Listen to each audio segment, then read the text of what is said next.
तुझं आयुष्य अचानक बिघडत नाही, ते रोजच्या छोट्या चुका मिळून बिघडतं. ऐक, हे तुला आज ऐकायलाच हवं. एकदा एक मुलगा धावत ट्रेन पकडायला जातो. जाम पडतो, पण ट्रेन निघून जाते. स्टेशनवर बसून तो स्वतःलाच म्हणतो, मी 1 मिनिट आधी उठलो असतो तर ट्रेन पकडली असती.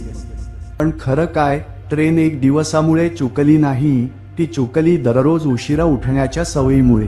लोक म्हणतात, यार आज नशीब साथ नाही दिलं, पण नशीब साथ द्यायला तयार असतं, आपणच सवयी गोंधळात टाकतो. अपयश एका दिवसाचं नसतं, ते रोजच्या उद्या करीनच्या ढिगामुळे उभं राहतं. स्टडी उद्या, जिम उद्या, काम उद्या, स्वप्न मात्र आजच हवी असतात. यशस्वी लोकांत एक गोष्ट कॉमन असते, ते मोठं काही करत नाही, ते छोटे पण डेली पाऊल टाकतात.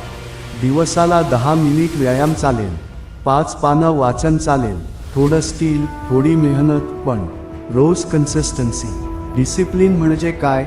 मन नसलं तरी करायचं.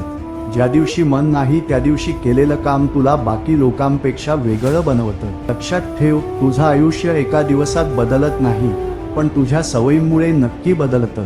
आज छोटं सुरू कर, रोज चालू ठेव, आणि भविष्यातील तू आजच्या तुझा आभार मानेल. व्हिडिओ आवडल्यास लाईक करा, शेअर करा आणि चॅनलला सबस्क्राईब करा. धन्यवाद.